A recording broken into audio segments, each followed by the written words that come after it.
Assalamualaikum warahmatullahi wabarakatuh. Nama saya Nanda Eka Febriwan dengan nomor NIM 106230041 dari program studi Hukum Tata Negara. Saya di sini membuat tugas video dari mata kuliah Hukum Pidana dengan dosen pengampu Bapak Muhammad Aiman SHMH. Baik, terima kasih sebelumnya. Terutama saya akan menyimpulkan yaitu berjudul pemidanaan. Jadi di sini saya akan membacakan pengertian pemidanaan terlebih dahulu. Jadi pemidanaan diartikan sebagai sanksi pidana, hukuman, penghukuman, penjatuhan pidana. Dan pemidanaan merupakan pengenaan penderitaan atau nestapa yang diberikan dengan sengaja oleh negara kepada seseorang yang telah melakukan tindak pidana. Jadi di sini dikatakan bahwa tujuan pemidanaan itu, pemidanaan bertujuan untuk mencegah dilakukannya tindak pidana dengan menegakkan norma hukum demi perlindungan dan pengayoman masyarakat. Itu pencegahan serta memasyarakatkan terpidana dengan mengadakan pembinaan dan pembimbingan agar menjadi orang yang baik dan berguna. Itu sama dengan rehabilitasi. Jadi di sini ada beberapa teori pemidanaan. Yang pertama itu teori absolut. Di sini Vergelting's Theorem menekankan pada pembalasan terhadap kejahatan. Dan teori kedua yaitu teori relatif.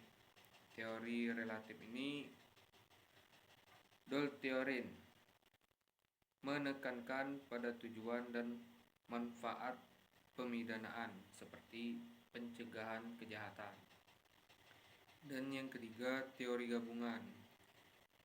Ferencing's Theorem menggabungkan aspek pembalasan dan tujuan pemidanaan.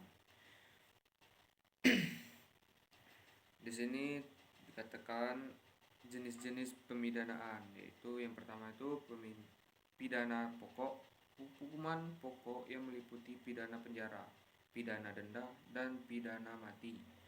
Pidana tambahan yaitu hukuman tambahan yang meliputi pencabutan hak politik, pencabutan hak menjalankan profesi tertentu, perampasan barangan hasil kejahatan, dan pengumuman putusan pengadilan. Bentuk pemidanaan yaitu ada penjara, denda, percobaan. Nah, di sini kita akan membacakan penjara ini yaitu kurungan badan di lembaga pemasyarakatan. Dan yang kedua ini denda, pembayaran sejumlah uang kepada negara. 3. Percobaan ini hukuman yang memungkinkan pelaku untuk tetap berada di masyarakat di bawah pengawasan. Di sini ada juga pelayanan masyarakat dan pengasingan. Itu pelayanan masyarakat ini kerja sosial tanpa bayaran di masyarakat. Kalau pengasingan yaitu pengusiran pelaku dari wilayah atau negara tertentu. Nah, dan juga di sini bentuk pemidanaan yaitu ada 4. Yang pertama itu kematian, yang kedua pencabutan hak, ketiga pembatasan kebebasan, dan yang keempat pemulihan. Di bentuk pemidanaan kematian ini yaitu hukuman terberat yang melibatkan eksekusi mati. Jadi misalkan pelaku itu melakukan hukuman yang paling berat yaitu hukumannya eksekusi mati. Dan yang kedua itu pencabutan hak tertentu seperti hak untuk memilih atau menjabat jabatan politik. Pembatasan kebebasan ini yaitu seperti tahanan di rumah atau tahanan jam malam. Dan yang keempat pemulihan. Nah, ini program ini dirancang untuk membantu pelaku mengatasi akar penyebab perilaku kriminalnya. Jadi itu seperti sama rehabilitasi tadi. Dan juga kesimpulannya dari apa yang saya paparkan tadi, kesimpulannya adalah pemidanaan itu adalah menjatuhkan pidana atau hukuman yang dilakukan setelah seseorang terbukti bersalah melakukan tindak pidana melalui proses peradilan. Dan dengan kata lain tadi, pemidanaan bertujuan untuk mencegah terjadinya tindak pidana dengan menegakkan norma hukum, melindungi dan mengayomi masyarakat, membimbing dan merehabilitasi terpidana agar menjadi orang yang baik dan berguna.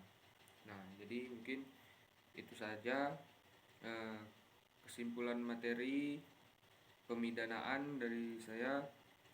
Lebih kurang saya mohon maaf. Assalamualaikum warahmatullahi wabarakatuh.